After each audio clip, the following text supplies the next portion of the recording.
मेरे साथ जम्मू कश्मीर अपनी पार्टी के जनरल सेक्रेटरी रफी अहमद मीर साहब मौजूद है। आज इन्होंने जो है पहलगाम कंस्टिट्यूंसी के अंदर एक मीटिंग ली। वर्कर्स यहाँ पे आए थे और उसके साथ साथ हमने देखा कि वर्कर्स ने जो है कुछ शिकायतें भी की, जिसपे रफी साहब ने कहा कि एलजी के दरवाजे खटखटाए जाएंगे। रफी साहब, जिस तरह से वर्कर्स ने शिकायतें की, क्या आने वाले टाइम में आप एलजी साहब के पास जाओगे और ये कंप्लेंट्स लेकर जाओगे ताकि लोगों को मुश्किलातों का सामना न करना पड़े?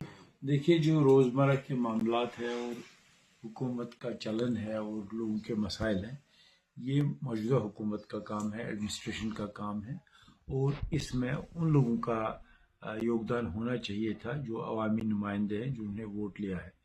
लेकिन एक साल के तजुर्बे के बाद और आज लोगों से बात करने के बाद ये लगा कि मौजूदा हुकूमत गहरी नींद में चली गई है, जिसमें एमएलए साहिबान और मिनिस्टर साहिबान भी शामिल हैं।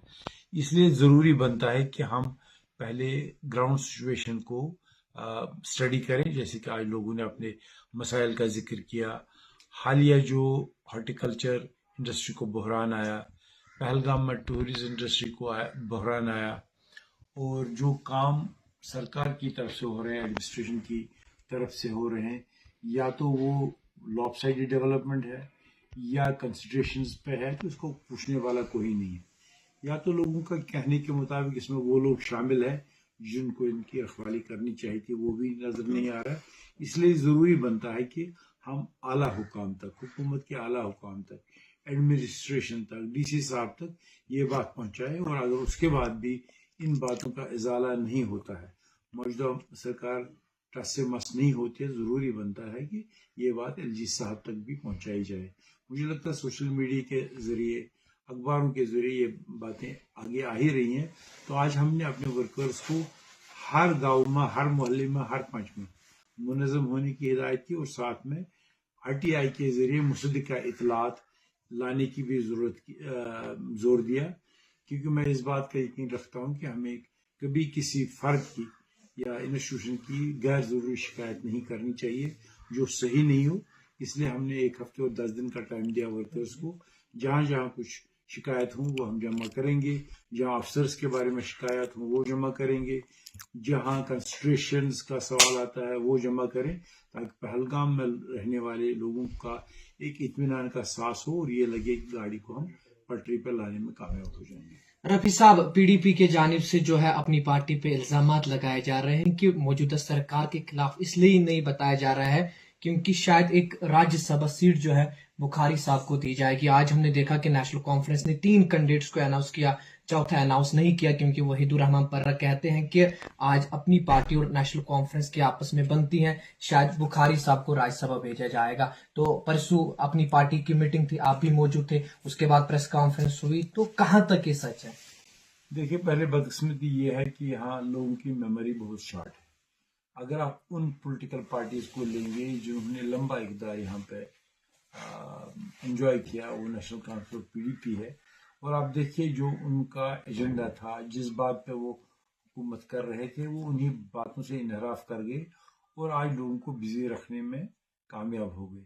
नेशनल कॉन्फ्रेंस आई, इलेक्शन लड़ा, अच्छी तादाद आई, गवर्नमेंट उनके पास है, और आज वो रो रहे हैं कि हम कुछ नहीं कर सकते। पीडीपी ने भी यहाँ पॉलिटिकल मेस किया, और उसके बाद वो लोगों को कोई लेटअप नहीं दिखा सकते, इसलिए वो ऐसे इल्ज़ामात तराशते हैं जिनकी कोई बुनियाद नहीं है। राज्यसभा में हमारे मेंबर का जाना सवाल ही पैदा नहीं होता है, न हमारे पास तादाद है, न हमारे पास कोई ख्वाहिश है, न कोई हमारा प्रोग्राम है। मैं सच बताऊं तो पार्टी को लेकर और अपनी ज़ाती राय को लेकर जितना मुसीबत हमें रीजनल पार्टीज और हुकूमत ने डाला, उससे ज़्यादा हमें बीजेपी ने डाला और दिल्ली सरकार ने डाला। उन्होंने एक थप्पड़ मारा, 35 ए 370 को ख़त्म किया, उसके बाद न हमारी स्टेट रही, न हमारे इख्तियारात रहे। ये जो आज मिस है between LG and chief minister, ये उसी का एक नतीजा है। किसी को रहम नहीं है जम्मू कश्मीर के आवाम पे। 35 साल से हम पिसते आए हैं, 2 मुल्कों की जंग के दरमियान, मिलिटेंटों की बातों के दरमियान, और एक ऐसी सोच के दरमियान जिसमें यहाँ का नौजवान पिस गया है, कब्रिस्तान भर गए हैं, मुलाजमत का कोई नाम निशान नहीं, तरक्की कहीं हो ही नहीं रही है। अब 2-3 साल यहाँ टूरिज्म और हॉर्टिकल्चर ने जो मदद की थी वो भी बेड़ा गर्क हो गया। ये सब कुछ छुपाने के लिए صرف حکومت ہی نہیں بلکہ جو پرنسپل اپوزیشن پارٹی کم ہی ممبر ہیں ان کے پاس، وہ بھی اس کے پیچھے چھپ رہے اور انہیں یہ شگوفہ ڈالا کہ پارلیمنٹ میں ہو رہا ہے، راجیہ سبھا میں ہو رہا ہے. یہ بنیادی طور غلط ہے. اور آج ایک ہی دن کے بعد نیشنل کانفرنس کے فیصلے نے ان کا خود سے جواب دیا. جب انہوں نے اپنے کینڈیڈیٹ لائے تو ہمارا کوئی چوتھا بھی اناؤنس نہیں کیا گیا. کیا بات چل رہی ہے؟ چوتھے میں نہیں، ہمارے ساتھ تو کوئی بات چیت نہیں ہوگی، لیکن میں اندازہ یہ کر سکتا ہوں ان کا کولیشن گورنمنٹ میں ہے، وہ کانگریس ان کے ساتھ ہے، یا لیٹ چوتھا کینڈیڈیٹ اپنا ہی کرنا ہوگا یا کولیشن. کچھ دن پہلے تو انہوں نے یہ کہا تھا کولیشن کے ساتھ بات چیت کریں گے. ہمارا دور دور تک اس سے نہ کوئی واسطہ ہے نہ کوئی واقفیت ہے. ہم اس بات کا مکمل یقین رکھتے ہیں کہ لوگوں نے ہمیں سپورٹ نہیں دیا، لوگوں نے ہماری باتوں پر یقین نہیں کیا، لوگوں کو ہم پسند نہیں آئے، لیکن ہم لوگوں کے ساتھ رہیں گے اور اس دن کا انتظار کریں جب ہم لوگوں کو صحیح بات کہہ کے اپنا ایک فائدہ لوگوں کے لیے بنانے کی کوشش کریں. رفیع صاحب، آخری سوال. نگروٹا اور بڑگام میں جو ہے بائی پولز ہے، کیا اپنی پارٹی کسی جماعت کے ساتھ الائنس کرے گی یا اپنے پتے جو ہے خود کھولے گی؟ نہیں، دونوں جگہ یہ طے ہوا کہ ہم کسی کے ساتھ الائنس نہیں کر رہے ہیں، کیونکہ آپ کو معلوم ہوگا ہمارا ایجنڈا بالکل منفرد ہے. ہم لوگوں کو نہ جھوٹ بولیں گے نہ دھوکہ دیں گے. ناکامی اور کامیابی اللہ کے بعد لوگوں کے ہاتھ میں ہے. ہم وہ سامنا کریں گے، پارٹی کو ایکٹیویٹ کریں گے اور دیکھ لیں گے جو لوگوں کا چیلنج اس وقت ہے حکومت کو موجودہ نان پرفارمنس پہ، وہ دیکھیں گے کس حد تک صحیح ہے اور کس حد تک غلط ہے. اس لیے کوئی الائنس نہیں ہوگی، بس دونوں جو ہم لڑیں گے.